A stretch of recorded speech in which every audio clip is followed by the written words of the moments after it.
All right. Good morning, everyone, to IEEE 2020. So my name is Wallace. I'm assistant professor VT, Virginia Tech. So there will be 5 paper presentations in this section. So each speaker will have like around 15 minutes, and then we have a few minutes for questions.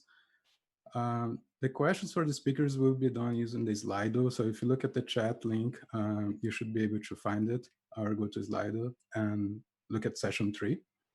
The presentations will be streamed to Mozilla Hubs and Twitch. So although this is a virtual event, so take the opportunity to socialize. Every time you see a transition slide between speakers or between sessions, and turn around and say hi to people and get to know what they're doing. Talk to them in Slack or Twitch. And for those in Hubs, please be aware there are a few rooms marked like sponsors and social. These are virtual hallways and coffee lines. So pop in and out of this between sessions and say thanks to the sponsors that make this conference possible, and also to meet new people and chat. So without more delays, I'd like to introduce our first speaker, Jimmy Hu from Peking University, which is presenting a TVCG paper.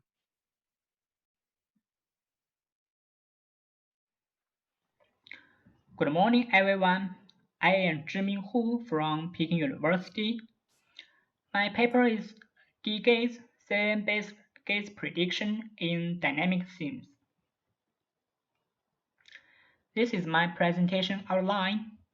I will introduce the research background, related work, D-Gates model, limitations, and future work. Recently, eye tracking technology has gained importance in many different fields. It can be applied to neuroscience and psychology, industrial engineering, marketing and advertising, computer science, and so on. For example, it can be applied to marketing strategy analysis, cognitive research, medical education, gaze-based interaction, collaborative system, and gaze-contingent eyeglasses. In the field of virtual reality, eye tracking technology can be applied to gaze contingent rendering, redirected working, and gaze behavior analysis. However, currently, the most common solution for eye tracking in VR is a hardware-based solution which requires a device called an eye tracker. Eye tracker is accurate, but is currently expensive, not readily available, may need calibration, and it cannot predict future gaze position.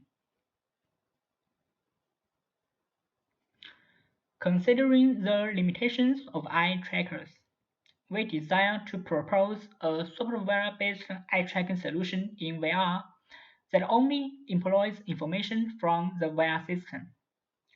This means our solution does not utilize eye trackers.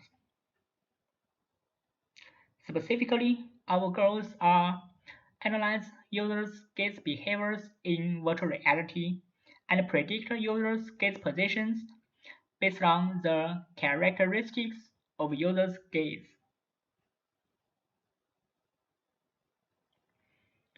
Our research is related to the work of salient object detection. Salient object detection aims at detecting salient objects from images.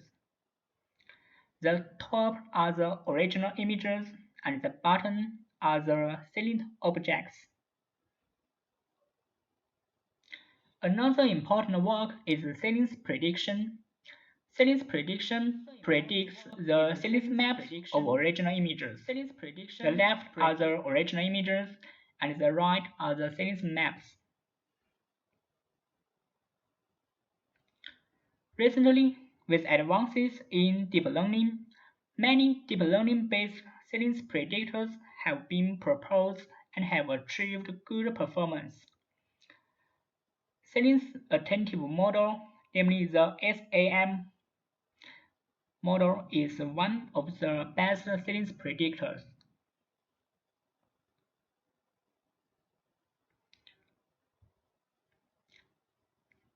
In the field of virtual reality, the scenes in 360-degree images have also been explored. The scenes in 360-degree videos has also been studied by researchers. In our previous work, we explore the gaze prediction in static virtual scenes. Compared with previous work, we desire to predict 2D gaze positions rather than detect salient objects or predict salient maps. Furthermore, we focus on 3D virtual scenes instead of images or videos. We desire to explore dynamic scenes instead of static scenes. This is our contributions. We propose a novel CNN-based gaze prediction model called D-gaze. We provide comprehensive analysis of human gaze behaviors in dynamic virtual scenes. We built an eye-tracking dataset that contains 43 users' gaze data in 5 dynamic scenes. Our workflow includes data collection, gaze behavior analysis, CNN-based gaze prediction model, and model evaluation. In the data collection process, totally 43 users participated in our experiments. They are asked to explore 5 dynamic virtual scenes. Specifically, we place some animals in the scenes and utilize the animals as dynamic objects. We employ HTC Vive and an eye tracker to collect the users' exploration data. During the experiments, users are asked to freely explore the scenes and they are given no task. We collect the scene screenshots, users' gaze positions, their head poses, and dynamic object positions for analysis. This video shows our experiment environment and the data collection process. We first analyze the distribution of users' gaze positions, and we find that most of the gaze data lies in the central region of the screen. We employ Spearman's rank correlation coefficient to assess the correlation between gaze positions and object positions. We find that users' gaze positions are strongly correlated with dynamic object positions. The correlations between gaze positions and object positions at different time intervals are also explored. The results show that both real-time and past object positions are correlated with gaze positions. We also calculate the correlations between gaze positions and head velocities at different time intervals. We discover that both real-time and past head velocities are correlated with gaze positions.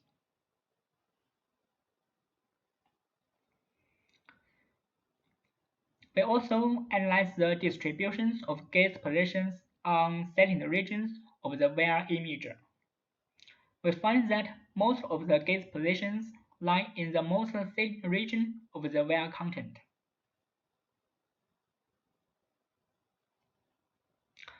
Based on our analysis, we propose a CNN-based gaze prediction model called D-gaze. D-gaze consists of 3 modules: Sequence encoder module, sequence encoder module, and gaze prediction module. The sequence encoder module utilizes SAM-ResNet to extract the sequence features from the VR content and then encode the sequence features. Sequence encoder module employs an VDC layer to encode the object position sequence and head velocity sequence. The gate prediction module combines the outputs of the sequence encoder module and the sequence encoder module to predict the gate positions. By setting the gate positions at different prediction times as our targets, DGATE model can be trained to predict not only real-time gate positions but also future gate positions. Generally, DGATE is used to predict gate positions without the help of eye trackers.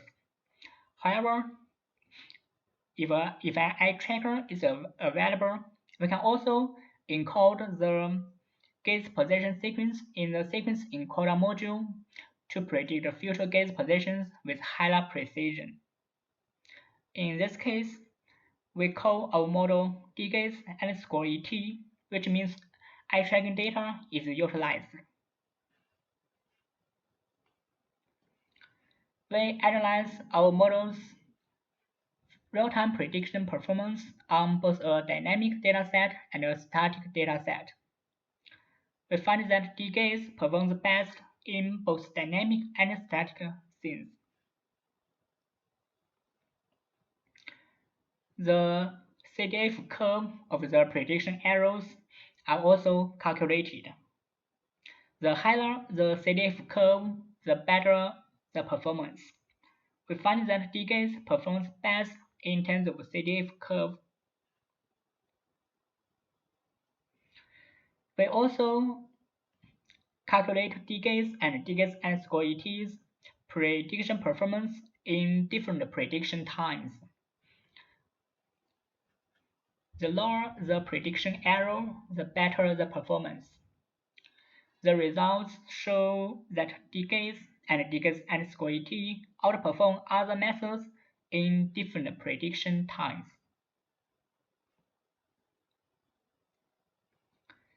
This video shows DGATE's real-time prediction performance. The green cross refers to the ground truth and the red cross refers to DGATE. The blue cross refers to other method. This video shows that in practice, DGATE performs better than prior method.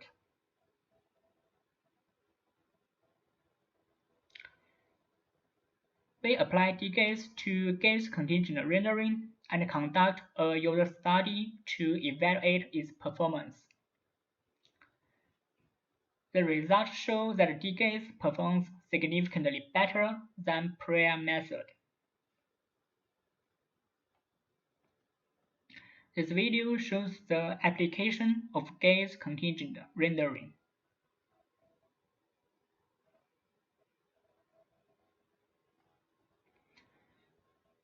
We also apply DGATE to a task-oriented game. This video shows DGATE's performance in a game scene. The results validate that DGATE still performs better than prior method in a task-oriented game.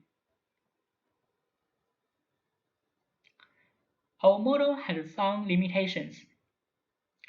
First, our dataset is restricted to free viewing conditions. Task-oriented conditions are not explored.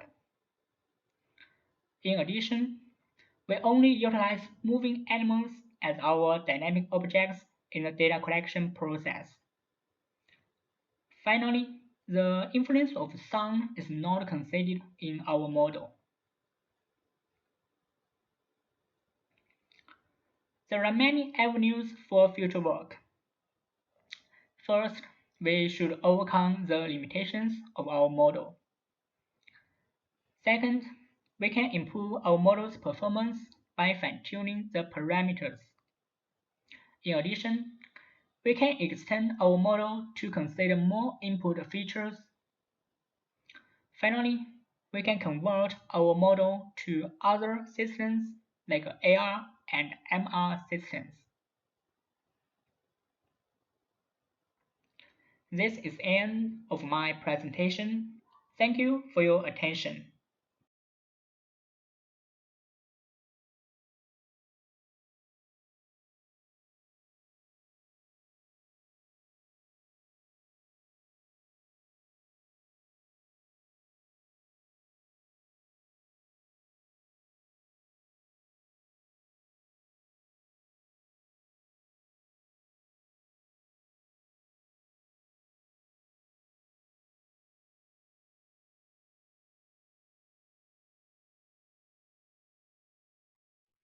All right, Jim. Thank you so much for this interesting talk.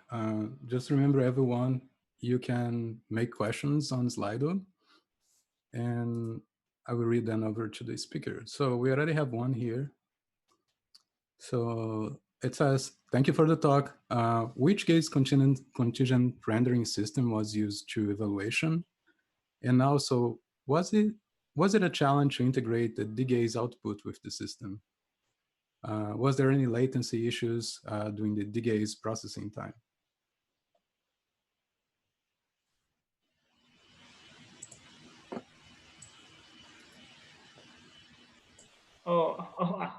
I'm really sorry because I have the wrong and the tweet. So can you just repeat your question for well?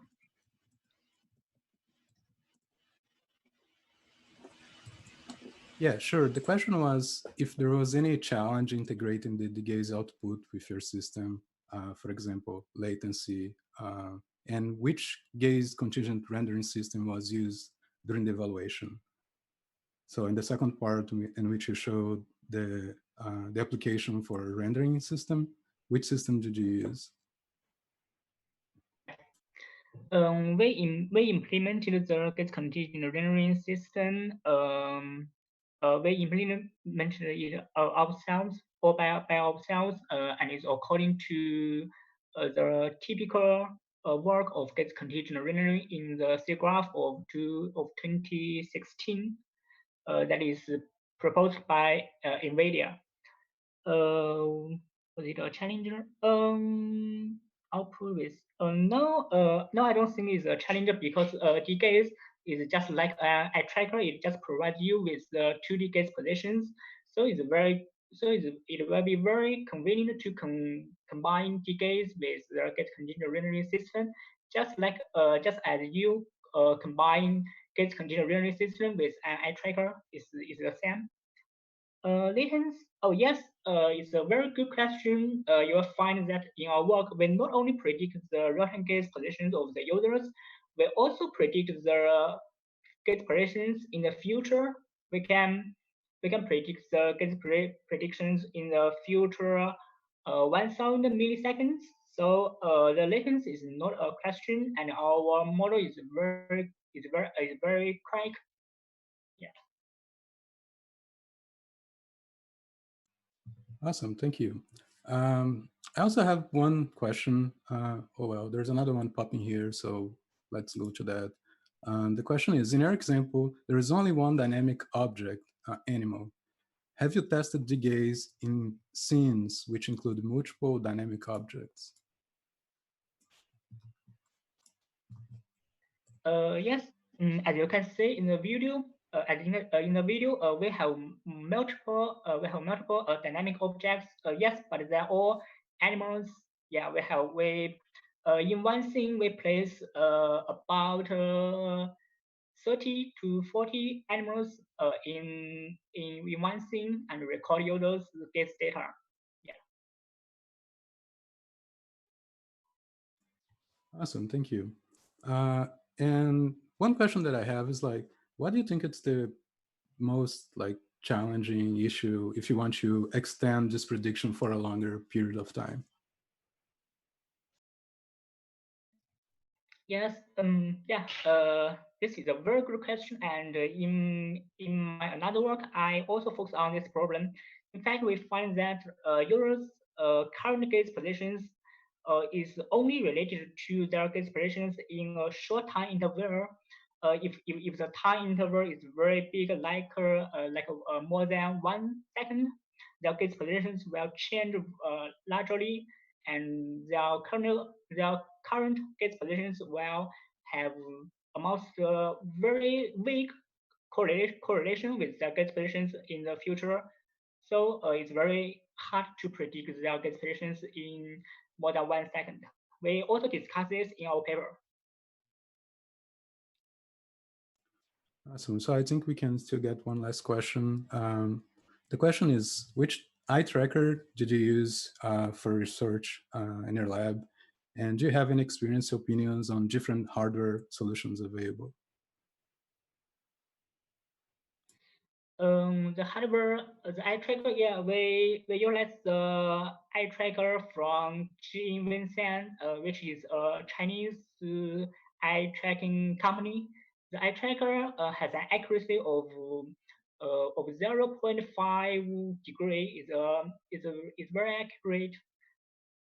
I do not have experience with other eye trackers. At this moment I only utilize this kind of eye tracker. Awesome. Thank you for your work. So I will clap on behalf of everyone which is there on Twitch and Hubs. And we'll go for a short break now and come with the next speaker. So stay tuned.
All right. So we now have our second speaker for the session, Andrew McCurry from the University College of London.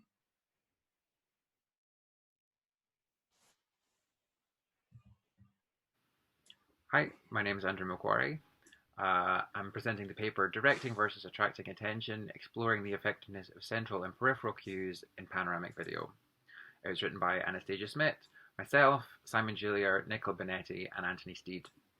And I just wanted to highlight the fact that I'm not the first author on this paper. The first author is Anastasia Smith. She did this project for her master's when she was at the Interaction Centre at University College London last year. But she's just started a new job, so she wasn't able to produce the video, which is why I get the opportunity to do it. But I just really wanted to highlight that that she did the lion's share of the work on this project. Okay, so why do we think it's important to look at guiding attention in 360? So 360 has a lot of really nice properties.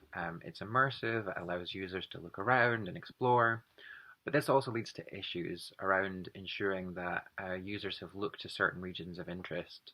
So content producers might be worried that their users haven't seen everything that they'd hoped or even required that they would, but also it might leave some viewers feeling concerned that they've missed something important. So just a bit of detail on the background. We were looking at how to most effectively direct attention in 360 videos, and we did this by comparing a central and a peripheral cue. Our research was inspired by previous studies from psychology with desktop computers, which used the famous Posner cueing paradigm.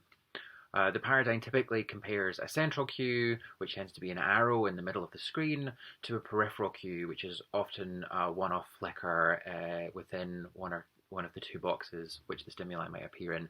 So in the image that you see on the side of the slide here, these are time series images. So the top one is a stimuli, which is the star, being cued by an arrow, which points left or right. And then the bottom one is the stimuli being cued by a flash in one of the boxes. You can see going bold. And users are assessed on how quickly they can respond to either cued or uncued stimuli in these boxes. And their response tells us a little bit about the kind of attention that the cue is eliciting. So desktop studies have shown that central cues tend to encourage voluntary attention, as users need to interpret the direction of the cue before they can decide whether or not they want to respond to it.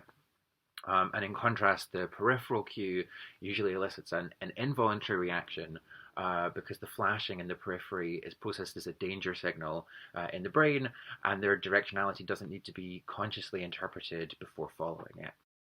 So central and peripheral cues have been shown to elicit different kinds of attention, with the central cue generating a voluntary attention, while the peripheral cue generates an involuntary attention.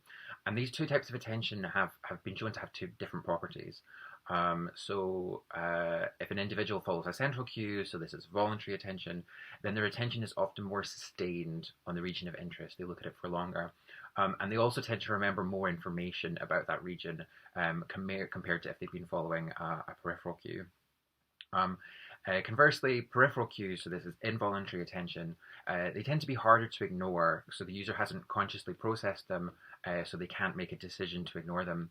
And also they tend to generate faster responses because this is a reflexive response.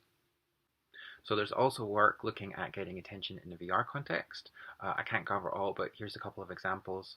The first is Renner and Pfeiffer, who looked at getting attention in augmented reality experiences using a bunch of different cue types. Sylvia Roth and colleagues also looked at guiding attention in 360 videos using peripheral cues. But this study is novel in that we're the first to explore central versus peripheral cues and investigating the different properties of attention that I've just discussed and whether or not these hold up in the context of 360 video, where regions of interest may predominantly be outside of the user's field of view. So our research question was, to what extent do a central arrow and a peripheral flicker differ in their effectiveness for guiding and focusing attention in cinematic virtual reality? I mentioned that we had two cue types, so I'll describe those now. They're based on cues from previous work, and the eye has different properties centrally than it does peripherally, and these cues are designed to take advantage of those properties. So this video that you're seeing now is of the first cue type, the central arrow. The fovea has very high resolutions. This is the bit in the center of the eye, and it can process shapes. And this cue requires shape processing because you need to interpret the arrow, and the arrow guides the user's attention to the region of interest that we're trying to direct the user to. So this triggers voluntary attention. We're directing the user's attention in the direction of the region of interest. Our arrow cue followed the central region of the eye, so we use a FOV head-mounted display that has a built-in eye tracker, so the arrow actually follows the user's central vision. Our peripheral vision is sensitive to flashing, so we use a flicker in the user's periphery to attract the user's attention towards the region of interest. Unlike the arrow, where you make a conscious decision to follow it after interpreting its meaning, the flicker triggers involuntary attention, so it's a reflexive response. Ours was not designed to be subtle. While some peripheral flickers in the literature are designed not to be noticeable, ours was very obvious. Our peripheral cue sits on the edge of the field of view of the head-mounted display in the direction of the region of interest until that region is inside the field of view, and at that point it starts sitting on top of the region of interest. And both cues disappear when the user looks at the target region. So to explore these ideas, we conducted a user study. We used a mixed methods approach. We had 24 participants, and there's some details about them. The qualitative section, there was a semi-structured interview at the end of the experiment, and the data from that was recorded and transcribed, and then analysed using thematic analysis. For the quantitative section, we used a repeated measures approach. So each participant saw both of the cue types. We randomized the cue types. The order was randomized, but each participant saw the same number of cues of each type of cue. And the metrics that we looked at, I'm going to talk through the metrics and also mention the hypothesis that we had around each one as I go. So we looked at the time to reach the region of interest. And the hypothesis here was that the arrow would be slower as the flicker produces a reflexive response. And here we used the time per visual angle, which is a metric from the literature, which corrects for the distance that the user has to travel to get to the region. We also explored time spent looking at the region of interest, with the hypothesis being that arrows would produce a longer dwell time because following the arrow was voluntary. We also looked at the number of cues followed, with the hypothesis being that the flicker would produce more followed cues because you can choose to ignore the arrow. And also the memory of the region of interest, with the expectation being that the arrow would produce better memory, as the literature shows that users tend to encode information in the region of interest better if they've followed with voluntary attention. And we also wanted to look at how users engaged with the two cues, so we used the widely applied user engagement survey short form. We had 3 different pieces of stimuli. The first was an introductory video, which was just to get users used to the cues. And then we had 2 experimental videos. And the videos needed to have certain properties. So we were looking to direct users to multiple different regions of interest. And something had to be happening there. But we also needed that activity to not be happening all the time. It had to be happening at a certain time so that we could check that we directed attention to the right region at a specific time. So we were looking for actions in the videos that lasted roughly around 8 seconds. So the first video was the School of Rock video. This is a popular 360 video that's available online, and it has lots of stuff happening in all different directions. And then the second experimental video was a Pokemon video. And this is a really great video for checking memory, because there's lots of different questions that you can ask around where the Pokemon was, what it looked like, what it was doing. So looking at the results, most of our metrics were not statistically significant. So we didn't find a statistically significant difference between the cue types for time to reach the region of interest, time spent looking at the region of interest, the number of cues followed, or memory of the region of interest, and the activity that was happening there. The reason that there's 3 values there for memory is because we looked at 3 different types of questions there. Character-specific, behavior-specific, and context-specific questions. So looking at different types of things that people might have remembered from seeing the activity. We also didn't find a difference in the user engagement questionnaire scores. We did some exploratory analysis on that, and we looked at the subscales, and we did see that the arrow rated as more rewarding. And we did expect to find these things. The attention literature indicated that we should be finding those things, at these differences between the cue types, because that's what's been found before in desktop-specific tasks. So we started trying to look a little bit more deeply at the data to see why we weren't getting this expected result. So this graph shows the rolling average of the eye distance traveled towards the region of interest immediately following the cue onset.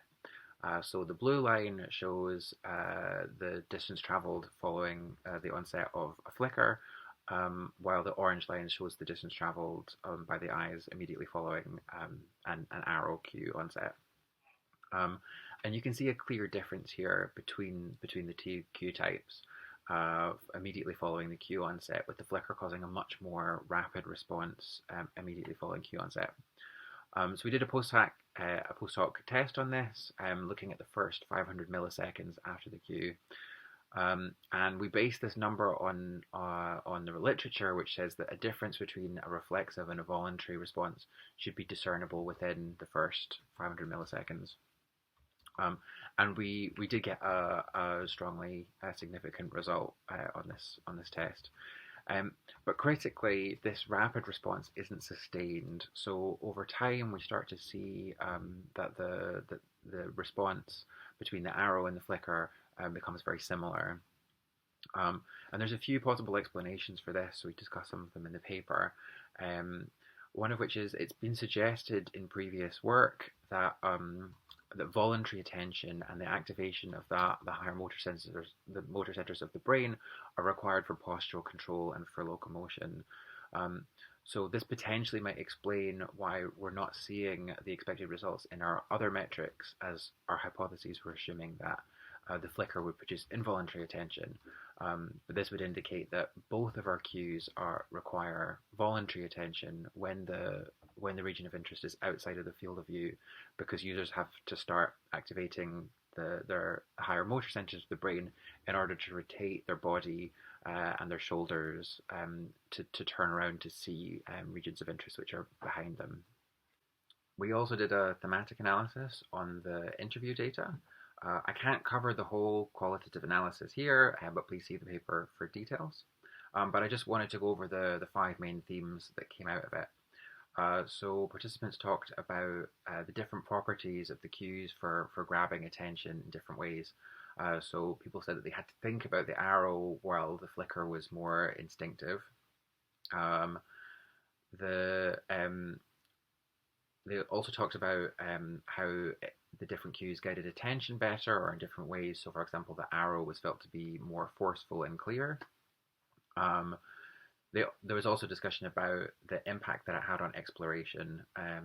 So both cues were felt to encourage exploration, but in different ways. So for example, the flicker was felt to be more vague due to its circular shape. So it might have encouraged more exploration of the surrounding area. Context was also felt to be super important.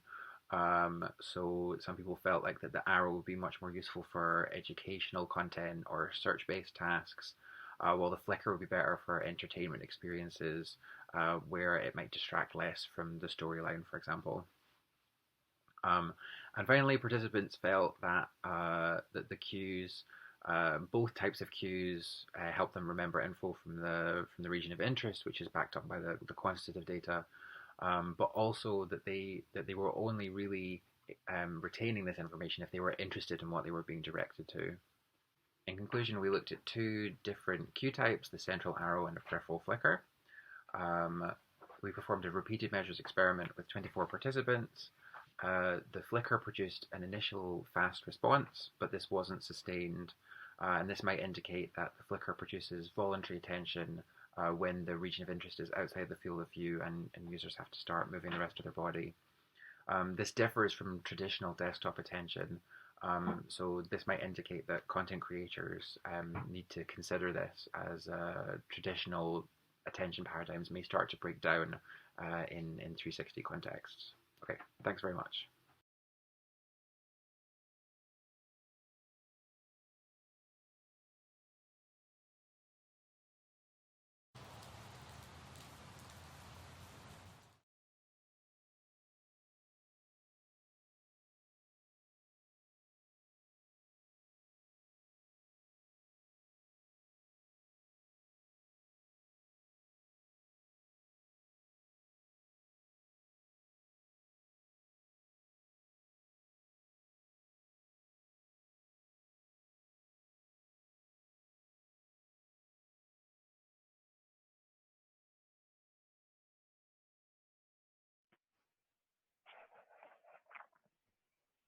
Thank you, Andrew. This was a very interesting talk. So we already have a question here on slide for you. So did you try using color cues together with the arrow information? For example, the arrow is red when the attention is far from the target point and gradually change to green as it gets closer to the target point. Cool. Sorry for being audio only. My internet connection isn't great here. So yeah, I think that's a really great question. I think it's a really good idea. We didn't. So we made both of the cues black and white. The reason for that was that we didn't want color to confound, to add any extra confounds to the design. But I think it's a great idea. Like the idea of encoding extra information in the cues so that you can get like a richer response from them, I think is a brilliant idea. And there's so many different things that you could look at in terms of cues. So I think that would be a really good direction for future research. Thank you. There is another question. So I understand that the periphery cue, being non-subtle, was to get them to find regions outside the field of view. But have you considered using several subtle periphery cues to get them to rotate their head and body? Several subtle peripheral cues. So we haven't looked at it. We only had these two cue types. But again, I think that there's a lot of different cues, and the more that the cue tells you, the more information that you're giving to the user. I guess an exploration of subtle between subtle and non-subtle is a good thing to look at. There is a paper, Sylvia Roth and colleagues have a paper that look at the difference between subtle and non-subtle peripheral cues. So there is some research in that area already, but I definitely think that like looking at more cues is a really great direction to take it. Okay, thanks. Another question. Did you contrast the performance in response to the arrow types to a control, for example, a non-cue condition? Yeah. So again, yeah, putting more information in the cues, I think is great. Our flickering speed was at 10 hertz, and this was based on previous work. So previous works have also used this 10 hertz flicker. But to be honest, it's not completely ideal. So several of our participants in the qualitative interview at the end said that they found it quite some of them really didn't like it. Some people really didn't like the flickering sensation. And also 10 hertz is not an ideal frequency for people who suffer from photosensitive epilepsy. So we pre-screened to make sure that people didn't have it, but actually 10 hertz is a bad frequency for people who have photosensitive epilepsy. So it's definitely something to consider in future studies. Sung-Yeon Park, thank you for the wonderful presentation, and asks, when using a flickering circle, did you experiment with the speed at which it's flickering? For example, using a circle that flickers fast when an object event starts. Yeah, so I guess it's a really similar issue. So we experimented in a pilot study. So we looked at different ways of doing the peripheral flicker. One of the things we looked at was speed. One of the things we looked at was size. So we experimented a bit in a slightly non-scientific way. It's just we had people try it and people didn't notice it, or people found it too much. But yeah, in the end, we went with what people had done before. All right, so I also have a question for you. So can you talk a little bit about the interaction with like the background scene, right? Because scenes already like guide our attention, for example, along objects and so forth. How do you think that affects your results? And also, do you think there's some of the effects that are like won't be reproducible like in other headsets? Because you mentioned, for example, field of view. So if I use this headset with a smaller field of view, do you think that would change some of your results? Yeah. I mean, so I think those are both open questions. The generalizability of the findings is not clear. We test in 2 different videos, and the different videos have different properties, but there's so many different things happening in the video that you never really know for sure what kind of impact it's having. So for example, both of our scenes, School of Rock in particular, is very cluttered. There's a lot going on, and we don't know in what ways that interferes. But there's also things about like the contrast between the cue and the background. Like if you're watching a black and white movie, for example, and all the cues are black and white, what is the impact of that going to be? So yeah, I think those things are really important to look at. Awesome, thank you. So everyone join me thanking the speaker here. Thank you for your time and your excellent talk. And we now take another quick break to transition to the next speaker. Thank you, Andrew.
All right, so our next speaker is Carlos Maranes from Universidad de Zaragoza.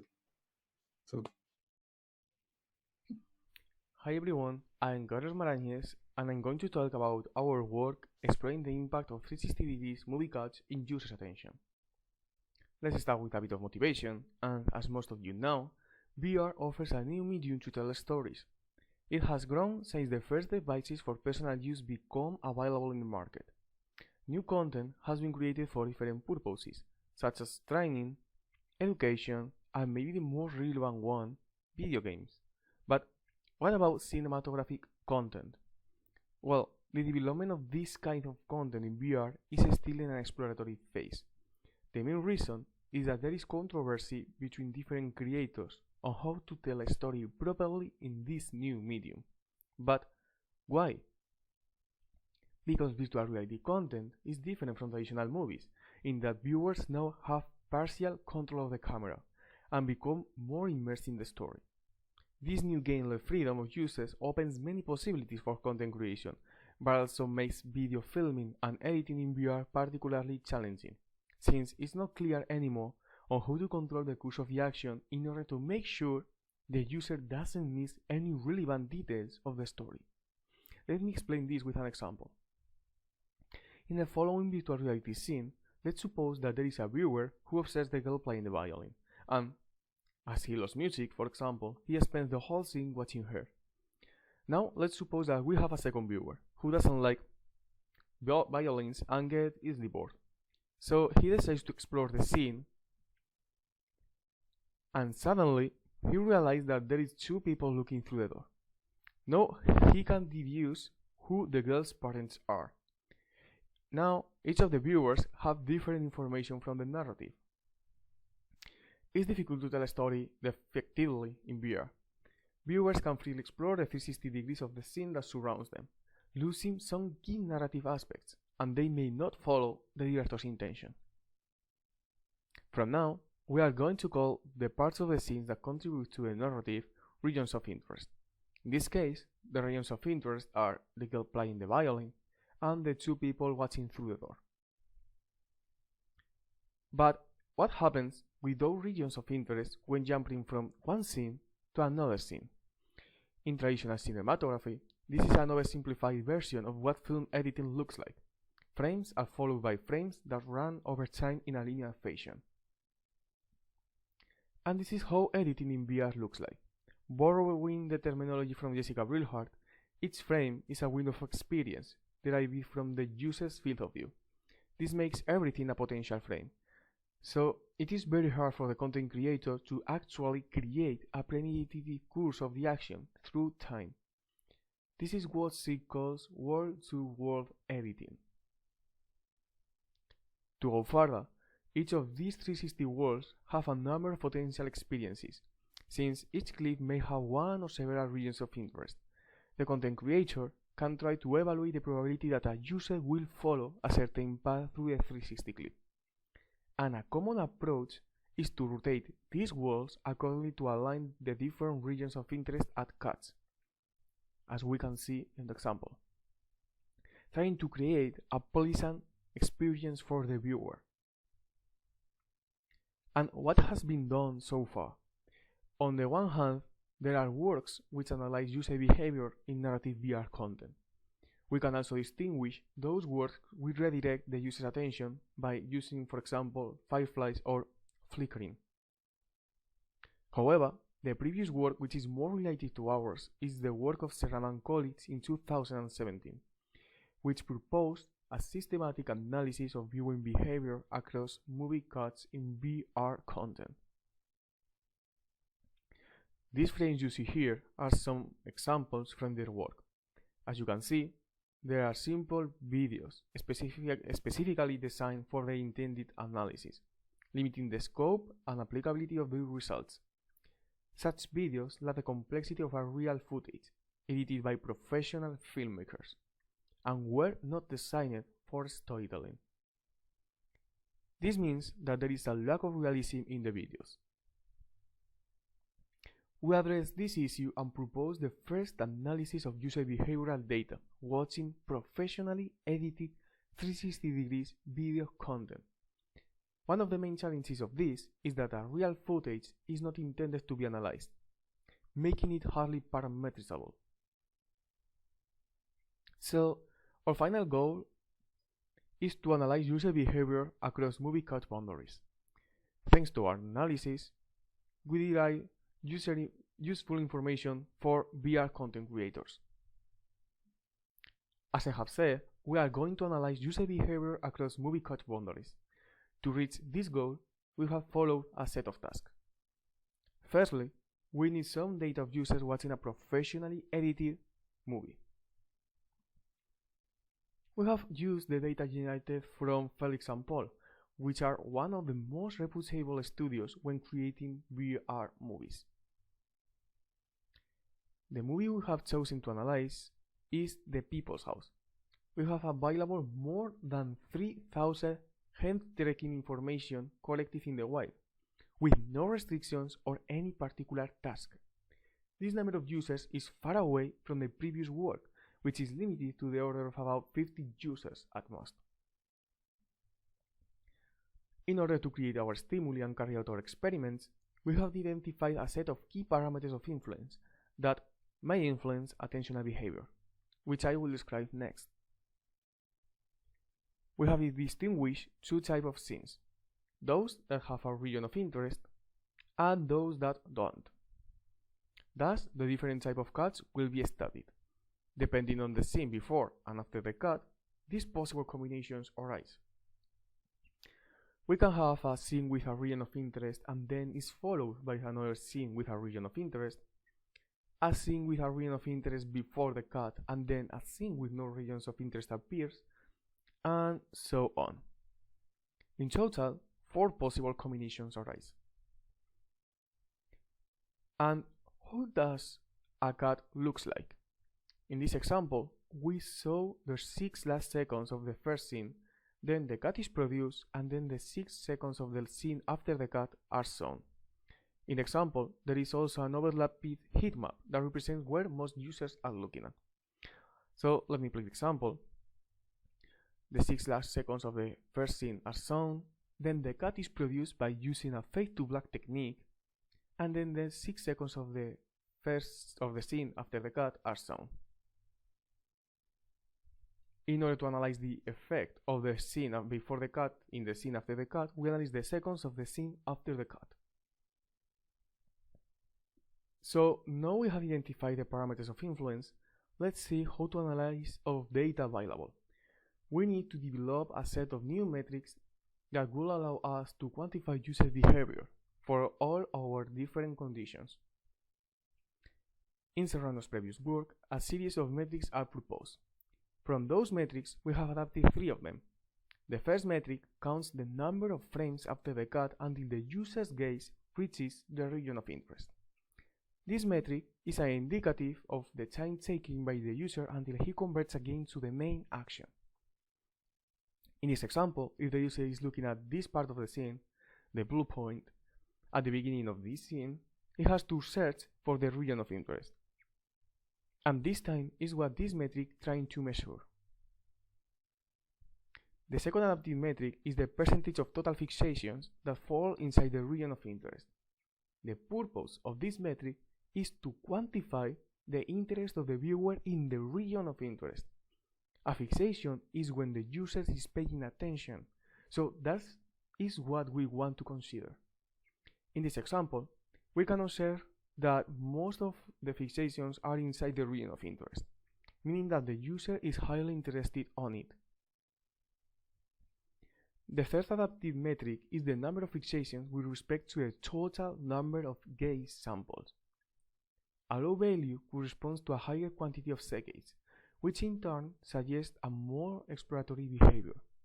It is worth noting that this metric can be applied for scenes that have a region of interest and those that don't, while the previous ones can only be applied to scenes with a well-defined region of interest.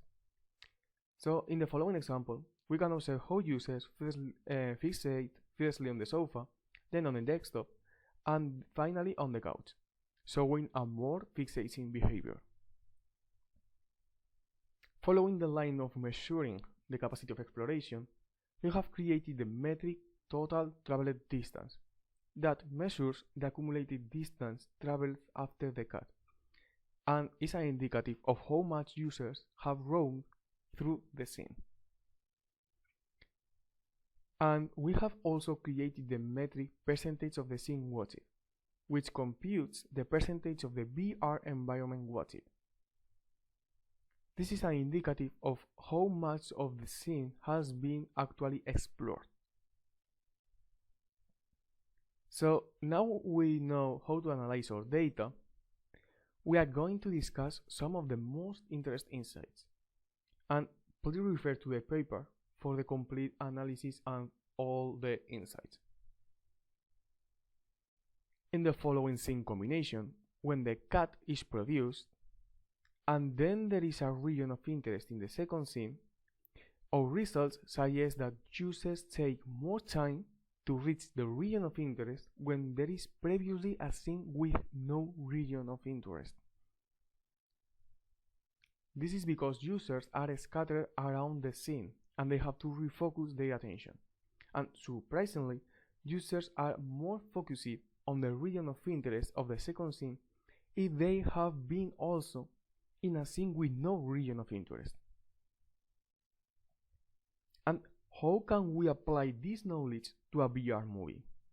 Well, if a content creator would like to improve the level of attention in a scene which is key to understand the narrative of the movie, it is recommended to put a scene that have no region of interest before that scene. Finally, thanks to our new suggested metrics, in the following scene configurations, always that there is a scene with a well-defined regions of interest before a cut, no matter what the nature of the scene after the cut is, since user will show a more exploratory behavior. To sum up, our contributions are the following.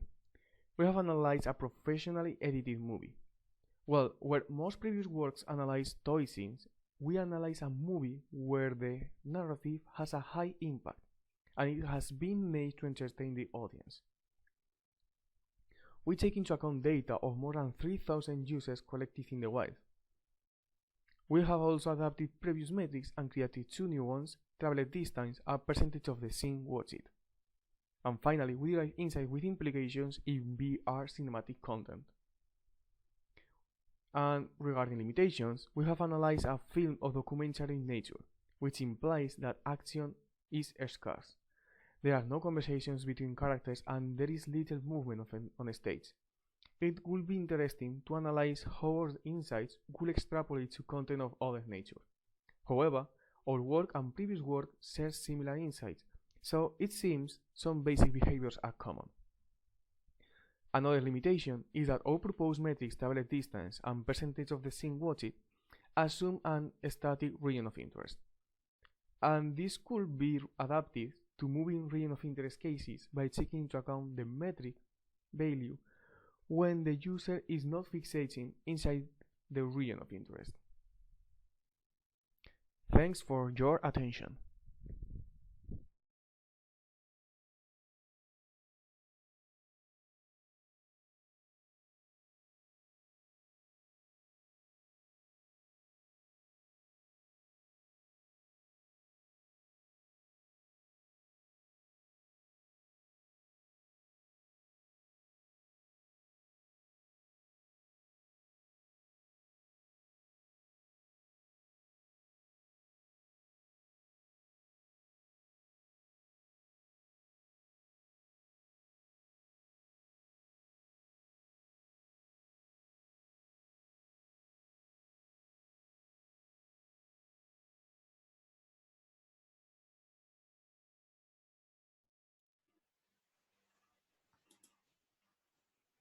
Thank you, Carlos.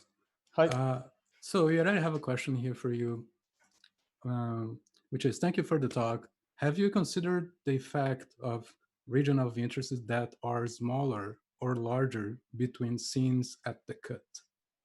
Well, in our scene configurations, all the scenes have kind of a similar aspect. So I have similar dimensions and are more or less the same, bigger or lower. So there are Obama talking to the camera. There is also Michelle. So they are kind of similar. Mm-hmm. And this is a question from João Paulo Lima from Brazil. Would you have guidelines for editing 360 movies based on conclusions of your research? Well, the main guideline is that our suggested metrics says that when users explore and scene, users are more focused on the scene that have only one region of interest if they have been previously explored. So this can be followed. Content creators can follow these scene configurations to make sure that when there is a key narrative aspect in the scene after a cut, they should consider to put a scene that encourages exploration with no regions of interest before that cut. Mm-hmm. Yeah, I think the results are very interesting. I mean, some of them were very non-intuitive to me, right? For example, what happens when you change from a region with a scene with no region of interest to a scene that has one, right? So yeah. most like artists that I know try to optimize things like, okay, if I'm cutting a scene to another one and I want the user to be aware of like a person or something of interest in that scene, I want to make sure that that is going to appear in front of them and not behind it or to the side, right? You don't know how the users are going to act, so it's cool to have some quantitative metrics of how they are acting. Yeah, exactly. So very interesting. So how would you expect this to change, for example, if we go, like if you can speculate to a synthetic scene, right? And where you can actually like walk around rather than just looking to the sides? Well, this is difficult because we have only considered a video which is with 3 degrees of freedom. So if the user is moving the scene, maybe there are other factors we should consider, such I don't know, maybe the distance from the region of interest where they have looking at. So that kind of thing should be considered. It's not that easy with our results. But just think that some of these results will still apply, right? Sorry? Some of the results that you found will still apply, especially when objects are far away, because it will be more like a 2D scene, even though it's a 3D scene.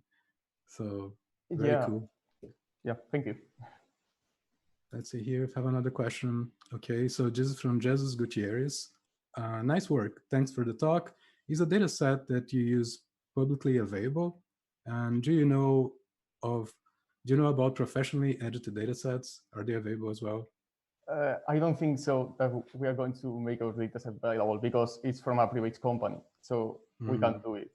I don't know if there is any public data set with more edited cinematic VR content. I think that not, but I should be doing more research in that aspect. Awesome. All right, so if we don't have any further questions, I will thank you again for the talk. Very interesting. Thank you so much. And we will transition to the next speaker.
All right, so we're back for the next speaker. This time we have Magda and Benjan speaking about approaches for 360 image visualization. So just as a reminder, make questions on Slido and we'll look at those questions and ask them for the speaker for you.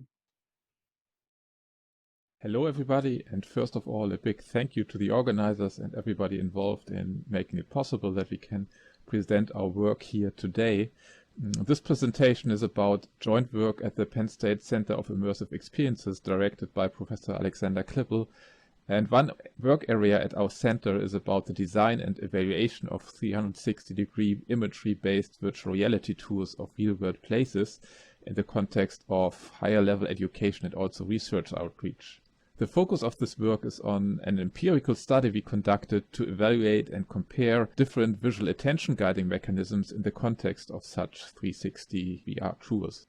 To start with an illustrating example, 360 photos basically provide a cost-effective and commonly used way of creating VR tours, where a single image can be used to create an entire VR scene from, like this one here inside an aviation museum, allowing the user to freely look around and typically listen to some audio narration that describes point of interests or other things in the scene, for instance as in the text here that describes the airplane marked by the green circle in the background. The need for attention guidance in this context is the result of two factors. First of all, from the audio narration alone, it can often be difficult to unambiguously identify the entity that is being referred to. And second, given that the users are able to look around freely, the described entity may actually be off-screen, meaning the user is currently looking into a different direction, like here. So what is needed is some more or less subtle way that tells the user where to find the described entity. The topic of attention guidance in general has been studied in different fields, and there are numerous ways how the different mechanisms that have been proposed can be categorized. First of all, based on the sensory modality the approach is based on, where our focus here is on visual approaches for guiding, then whether the approach is suitable for off-screen targets or not, where in the context of VR tours, only off-screen capable approaches really make sense. And then an important distinction in the scope of this work is that of Burigat and Kitaro between contextual cue approaches on the one side and overview and detail approaches, where contextual cue approaches are those that use some visual overlay to guide the user towards the target, while overview and detail approaches in some way provide overview information that shows the location of the target relative to the user's current view. We are comparing both types of approaches in this work. Overall, there exist quite a few empirical studies on attention guiding, but not with the focus we have on 360 VR tours and on potential trade-offs between performance and user experience. To summarize the objectives of our study, the goal was to compare 3 different visual guidance approaches suitable for 360 VR tours with respect to how they affect both the user's target finding performance and the user experience, and then to see whether we can find any trade-offs in the sense that higher performance may come at the cost of lower usability, for example. We expect that the results to some degree will be transferable to other types of VR experiences, for instance to 360-based multi-user educational experience, which is another application area we are working on, where we have a similar situation in that one user, for instance the instructor, wants to refer to something in the scene and make sure that all other attendants' attention will then be guided to that thing. Before talking more about the VR tools we used, here's a general overview on the study. We had 33 participants, all students with different backgrounds, and we ran the study in small groups of around 4 participants, all sitting in swivel chairs, wearing Oculus Go devices and headphones for observing the tours. Each group was given a general introduction on what would happen in the study and the different tours and guidance mechanisms they would experience without any further instructions on how they should behave. Then they had to fill out a first pre-study questionnaire. After that, they had to take part in 4 VR tours of 5 to 7 minutes each, and after each tour, fill out an intermediate questionnaire asking about the experience they just had. And in the end, there was a post-study questionnaire, and we collected 3 kinds of data in the study. First, the head tracking data to identify what participants were looking at any given moment, and then responses to the questions, which were either Likert scale questions or questions for open-ended feedback. We had 4 experimental conditions, namely the 3 guidance mechanisms we compared, and a baseline condition in which no guidance mechanism was available. And we used 4 different tour environments, ranging from natural to urban to indoor. And further, we used within subject design, so each participant experienced each of the 4 guidance conditions in random order, but always starting with the no guidance condition first, and in combination with a randomly selected tour environment, making sure that each condition and each environment is experienced exactly once. Before I show you a video of the tours and conditions, a couple of things to pay attention to. Each tour involves 12 different points of interest explained in the accompanying audio narration, distributed over 3 different image locations. From now on, I will call these points of interest the targets. In all 4 guidance conditions, so also the no guidance condition, the target is marked by a green circle that shrinks when the view direction gets close to the target to exclude problems of identifying the target. The 3 guidance mechanisms are, first, a slowly flashing arrow that points in the direction of the target, and in addition has a degree indicator below the arrow showing how much you have to turn to get to the target. Then we have the butterfly guide, which is an animated butterfly model with a follow me marker below it. That always remains in the user's view, but moves in a way that if the user follows the butterfly, she or he will be led directly to the target. And then we have the radar mechanism, similar to what we find in some first-person video games, with the user location in the center, the current view direction always showing upwards, and then it shows the target object close to the boundary and connected to the center with a flashing dashed line. Here you can now see all mechanisms in action. First, there's the no guidance condition only using the shrinking target marker that you can see right here. You can also maybe hear the audio narration in the background, and this is the Forest 2 environment, so a completely natural environment. Next, we have the indoor museum environment, the Canada Aviation and Space Museum, in combination with the error guidance mechanism. You can see how the flashing arrow only shows up when the user is looking away from the target. The arrow model is located slightly off-center towards the target, and you can see the degrees to target indicator, which one could say makes this approach a bit of a hybrid between contextual cue and overview and detail. Now we have the Urban 2 environment showing the Baltimore Inner Harbor District in combination with the butterfly guide mechanism that leads the users towards the target. This is an example of a pure contextual cue approach. Again, the guide disappears once the user looks in the right direction, and we made the wing animation very slow to reduce potential distractions. Lastly, this is the Mayan archaeological site environment in combination with the radar guidance approach. The radar view is located at the bottom, only showing when the user is looks away from the target, and it indicates where the target is located relative to the user and view direction. So it's an example of an overview and detail approach. When investigating the data we collected, we started with the head tracking data to determine the average time taken to find the target in the different conditions by analyzing the head trajectories for each target episode, examples of which you see depicted in different colors in this image here. We then looked at what we call the normalized target finding times, which is the time to find the target divided by the initial angle deviation between the user's view and the direction towards the target when the audio narration for this target started and the marker was placed.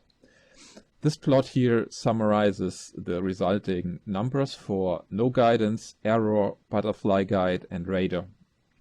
As expected, all guidance mechanisms achieve a significant improvement over the no guidance condition, but there are only small and non-statistically significant differences between the mechanisms. This is interesting since the overview and detail approaches, radar and to some degree error, in theory should allow for faster head movements since they also tell users how far they have to turn. Next, we looked at the data from the different Likert scale questions, which all used scores between 1 and 5. We used a combination of Friedman tests, Wilcoxon-signed rank tests, and Bonferroni corrections applied to the significance values for this analysis. In the intermediate questionnaires after each tour, we had several questions asking about different aspects of the experienced guidance mechanism that I'm going to summarize here. For being helpful for paying attention to what is being said, error receives better scores than radar, better than butterfly guide, with the difference between error and butterfly being statistically significant and between error and radar close to significant. For being helpful to locate the marker, the picture is similar, but this time with butterfly slightly ahead of radar. And to shorten things a bit, we get rather similar results for being aesthetically appealing, being annoying, being easy to learn and use, with error receiving better scores than the other two mechanisms, and mostly no significant difference between butterfly and radar. Then in the post-questionnaire, we asked participants to directly rank the 4 different conditions using 1 to 5 stars for different aspects. And here, for being most comfortable to work with, we find error far ahead of butterfly and radar close together, noticeably ahead of no guidance. And a similar picture for aesthetically appealing, being least distracting, and self-assessed target finding speed. Here it is interesting that participants seem to overestimate the target finding speed of error compared to the other mechanisms, compared to the times we actually measured. And we get a similar picture for being easy to learn and use, and when asking participants for their overall preference. Also interesting to note that 57% had error as the most preferred option, 24% picked the butterfly, 18 radar, and 9, so 3 participants picked no guidance. Very briefly, a couple of insights from the open-ended feedback we received. First, for the error mechanism, one thing we noticed is the complete lack of strong expressions of dislike. In contrast, for the butterfly, we find strongly diverging opinions from aesthetically pleasing and entertaining to highly distracting and even childish. The improvement suggestions mainly consist of ideas for making the approach less distracting, requests to use a different animal or other object as the guide, and incorporating information on how much to turn. The radar approach also receives strongly diverging feedback. For instance, some emphasize that the approach tells you where exactly the target is located and provides freedom to decide how to turn, while others describe the approach as very confusing, complex, and distracting. We also noticed that a few participants misconceived the approach as a compass rather than a radar device, leading to wrong turn actions. Among the advocates of this approach, we find some that mention that the approach is familiar from video games, but when we looked into this more closely, we did not find a clear correlation between playing video games frequently and preferring this approach. So here are our main conclusions and take-home messages from this work. All guidance mechanisms have proven to be effective in significantly reducing the target finding times compared to the no guidance condition, but we did not find significant differences between the three mechanisms themselves, which means that usability considerations become the key factor. In that regard, Arrow is the clear winner, being rated as the most preferred, intuitive, and aesthetically pleasing approach. So together with the lack of expressions of dislike we found, it is clearly the best candidate for a default option that will be suitable for everyone. However, roughly 40% of the participants actually preferred either the butterfly or radar mechanisms, and we found quite a lot of diverging opinions in the feedback. So a good case can be made for offering multiple guidance options and letting the user pick their preferred ones. However, this is an approach that from our experience will not always be feasible. The feedback we received in the study will certainly be valuable for improving the designs of the mechanisms, and we think that this has the potential to reduce the gaps in the rating somewhat, but to us the feedback also suggests that Arrow will most likely remain the more universally accepted option, while Butterfly and Radar will remain more polarizing alternatives. In general, the received feedback suggests that overall users prefer simple, less intrusive guidance mechanisms, and we also found frequent requests for mechanisms that fade in and out in an intelligent way. Regarding future work, it will certainly be interesting to compare these visual approaches with other mechanisms, for instance auditory ones, which is a direction we have already started to explore recently. For applications in education, we are also planning to investigate how attention guiding approaches affect learning performance with the help of quantitative measures of learning outcome. Another aspect to look into is which role the type of environment plays in all this, so whether, for instance, an approach like the butterfly receives higher scores in natural environments compared to, let's say, indoor environments. And as the last point, we plan future studies to investigate potential correlations between differences in users' backgrounds, skills, and in-VR behavior on the one side, and performance and preference on the other side, with the goal of designing more powerful and potentially adaptive attention-guiding solutions. And that is the end of our presentation. In addition to asking questions now, feel free to contact me or us under this email address here. Thank you very much for your attention.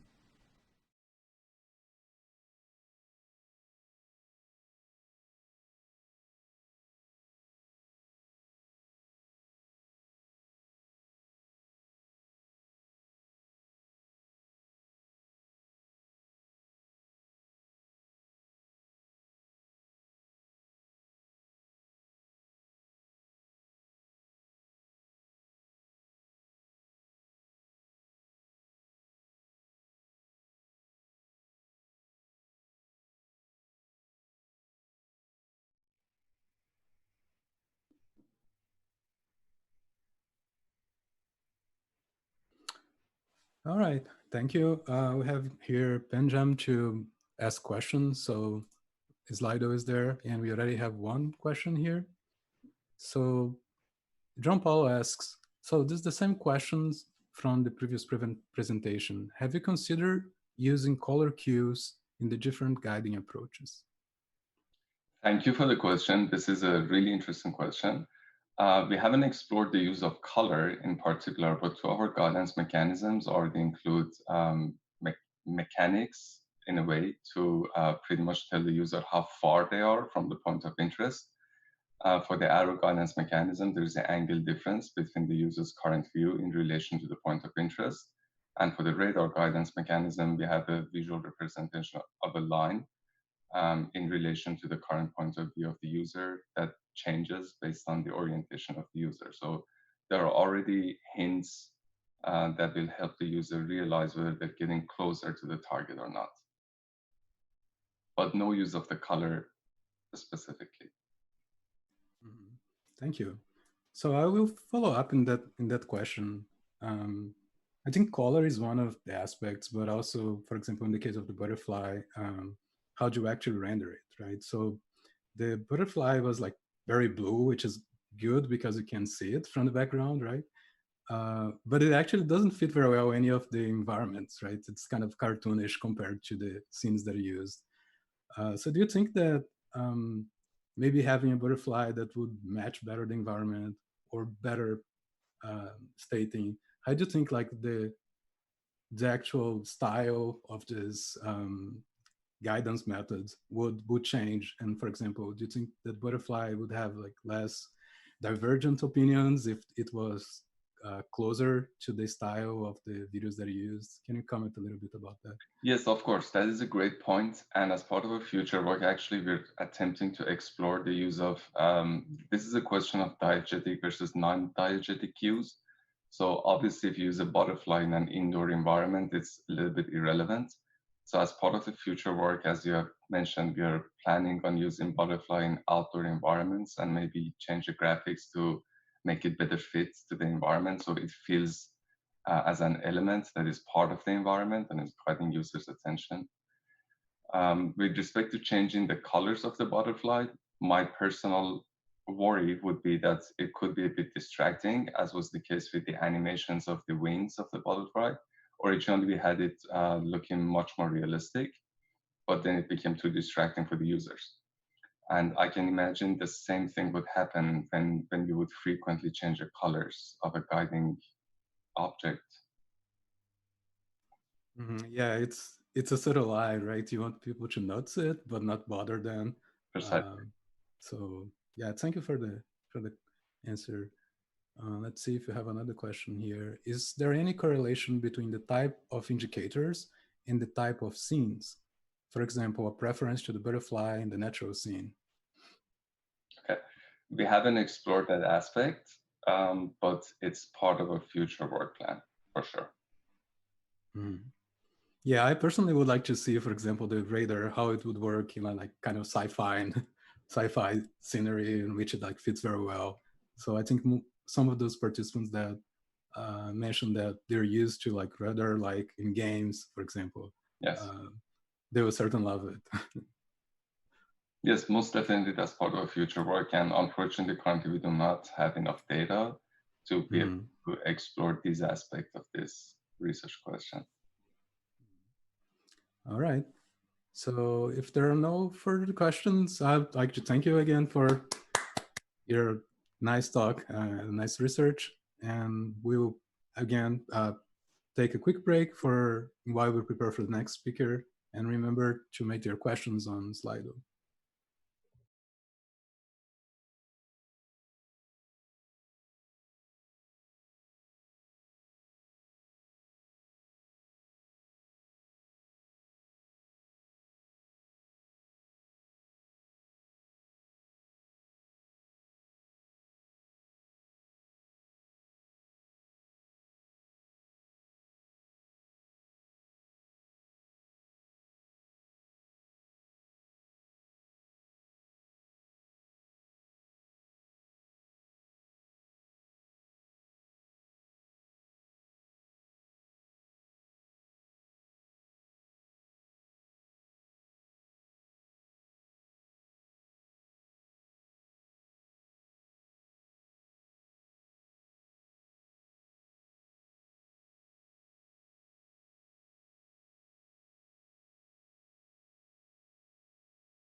All right, so now we have our last speaker for this session, Shumei Qing from South China University of Technology.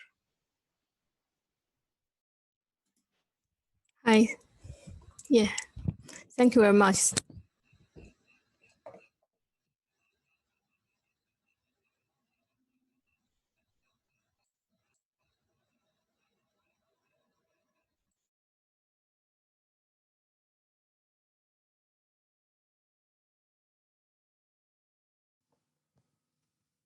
Hello, everyone.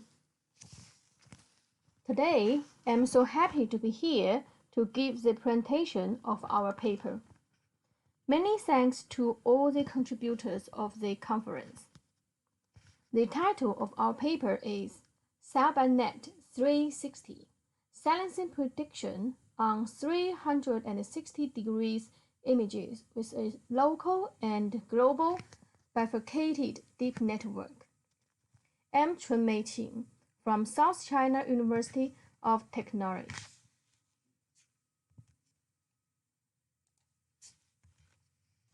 Firstly, I will introduce the background and existing problems of silence prediction on 360-degree images. The 360-degree images play an essential role in VR technology. Unlike the 2D images, 360-degree images allow observers to observe scenes in all directions, so their properties attract more interest to the researchers. Predicting human visual attention on 360-degree images is valuable to content creators and encoding algorithms. It can help the researchers understand the behavior of observers when they wear a VR device. Also, it can be applied in the image compression and image cropping. Although the silence prediction modules on 2D images have been studied in depth, unfortunately, there has been relatively little research on the silence prediction on 360-degree images. Please look at this figure. A is an equilateral image. B is a corresponding ground truth silence map of A. C is the silence map predicted by silence prediction modules on 2D images. We name C as a global silence map. We can see the global silence map roughly predicts the silencing near the encounter region, this area of the image. But for other regions that observers pay less attention to, the predictor can't predict them. So some modules utilize the cubic projection to project 360-degree images onto 6 rectilinear images and predict them separately. E to J are the rectilinear silencing maps. The local silencing map shown in D is reprojected from these rectilinear silencing maps. It can finally predict silenced regions, but some regions not paid attention by humans are incorrectly predicted. For example, here, this area is incorrectly predicted. In order to solve the above existing problems, we propose a new framework based on global and local silencing prediction on 360-degree images, which is named as Cell-by-Net 360. It's a new bifurcated deep network with 2 subnetworks, which predicts global and local silencing respectively. By fusing global and local silencing maps using linear combination, we can generate a final silencing map. In addition, we propose a new multi-scale contextual module in the deep network to extract contextual features in multiple scales of 360-degree images. Also, we adopt a multi-level decoder to reduce the gap between the discriminative features from different layers of network. Finally, extensive experiments on two publicly available datasets illustrate that the proposed cell-by-net 360 outperforms the tested state-of-the-art methods. Then, next, I will introduce the details of our proposed approach, including the mechanism and two proposed modules. The framework of the cell-by-net 360, illustrated in this figure, contains global and local deep subnetworks. The global subnetwork contains three multi-scale contextual modules and a multi-level decoder to extract multi-scale contextual features of 360-degree images.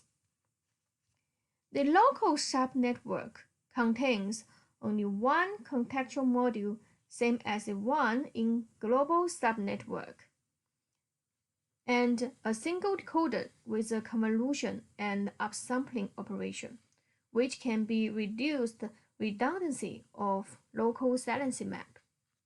The details of contextual module and multiple level decoder will be introduced later.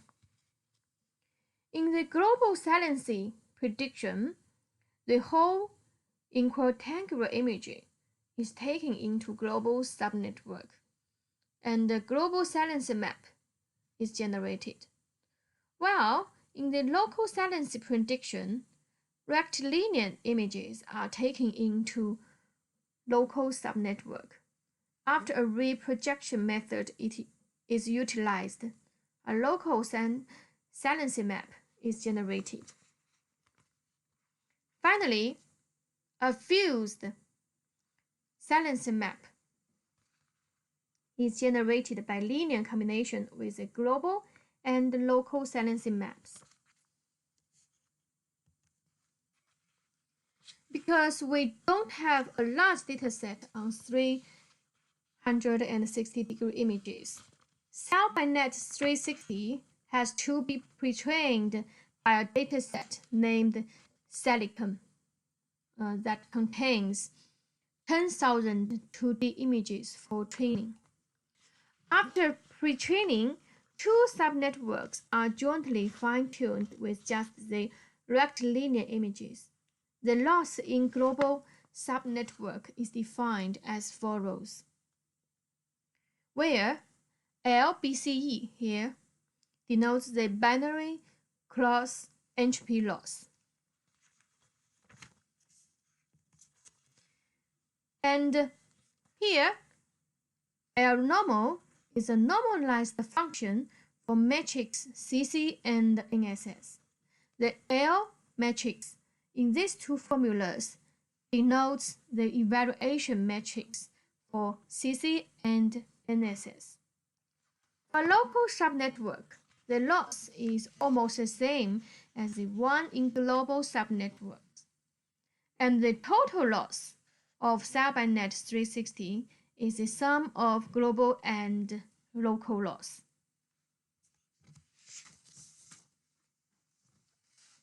In the testing step, when predicting local saliency, firstly, rectilinear images are put into the model, and the rectilinear saliency maps generated in local subnetwork. While predicting global saliency, the whole equidistant images are put into the model, and the model directly generates global saliency maps in global subnetwork. Finally, these two kinds of saliency maps are fused by linear combination. Okay, here we finish introducing the mechanism of cell-by-net 360. Then we continue to introduce two important parts in our network. The first one is a multi-scale contextual module. This figure illustrates the architecture of the multi-scale contextual module, which can be effectively extract contextual features from different scale of 360-degree images. Each branch in the module contains 3 by 3 convolutional layer with different dilations. Okay, then we go to the second important part. It's the multi-level decoder. Let's look at the figure 4. It shows the architecture of the multi-level decoder.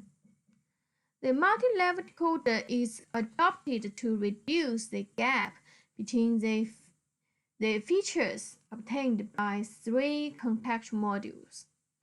The features are updated in the several layers with these formulas. Here, up is an upsampling operation. Con is a convolutional layer, and concat is a channel concatenation.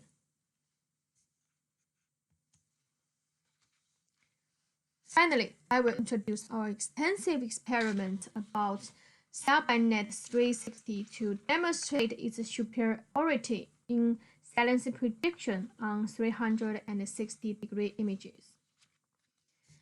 In the contrast experiment of the global, local, and fused saliency, it's obvious that the global saliency regions are roughly concentrated in the encoder part of the images. Please look at here and here.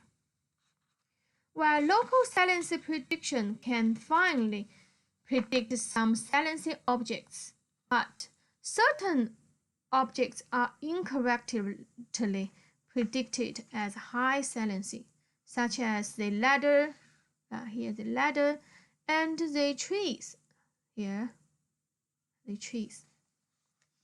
From the table and the images, we can see that the fused saliency maps can predict saliency regions well, both qualitatively and quantitatively.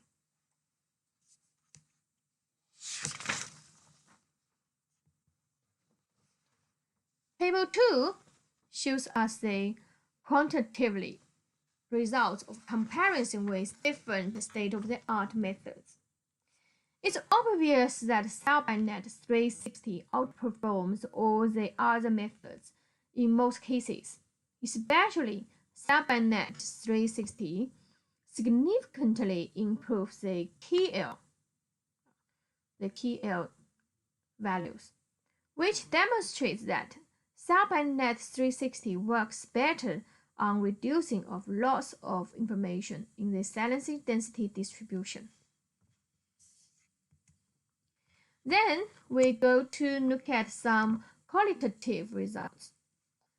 From these images, we can see, compared with the Cellgun 360s here, our model can predict low saliency regions and the regions near the left and the right boundaries of images. Please look at here, the left and the right boundaries of the image and the left and the right boundaries of this image. It can be explained that multi-scale contextual modules can extract contextual features from different scale of images. Because of the time limit, we can't illustrate more details of our experiments. Actually, we have done experiments on the selection of the weights infusing strategy, effectiveness of the multi-scale contextual module, and so on. You can go to our paper for more details. Okay, that's all the content of the paper I want to introduce. Thank you.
All right, thank you, Shamay, for your interesting presentation. Thank you very much. I'm not very familiar with this exact field of research, but I do have a few questions. So if you don't mind, so my first question is, how did you came up with the idea of having like two separate networks, one for the global features and the other one for the local features? Actually, what your meaning is why we have the idea for the global and the local network. Because before we do another application such as in face recognition or object detection, something applications like that. Actually, we use the global and the local networks. And when we do some research about the VR silence detection, we find the global network can detect some features, and these features can be used to finally predict some silencing objects, such as the text, such as the silencing in the equator part of images. But the local silencing prediction can finally predict some silence objects, such as the text on the ladder and the head. However, both of these networks have some disadvantages when predict these silences. So that's why we propose to use a fused network to combine the advantage of those. Thank you. Sorry, I was muted. You also mentioned that it's kind of faster to train the network in this way instead of like completely separate. Is that right? Actually, when detection, these silences, they are separated to detect the silences, but we also use a fused branch to combine them. Yes. They predict the silences separately, and then finally we fuse them together to get a final silencing. And from the results that you showed, like it's clear that it's very accurate. But how fast does it actually run? So can I run this in real time if I want to? Actually, they actually, because you have to split the whole 360-degree images into many rectangular images, such as for the network for the database we used, it's more than 10,000 rectilinear images are produced. So now we can't use this network for online silence detection in the 360 images. Mm-hmm. Yeah. Do you think it will be possible with some changes, or do you think it's still very far away from running in real time? Yes, I think it's our future the research direction. Yeah. Awesome. So thank you for the talk. It was very interesting. So would like everyone to join us, thanking all the speakers for this session. And just remembering, if you're registered for the conference, please go check out the posters that are happening right now. And I guess you'll meet you out there. Thank you.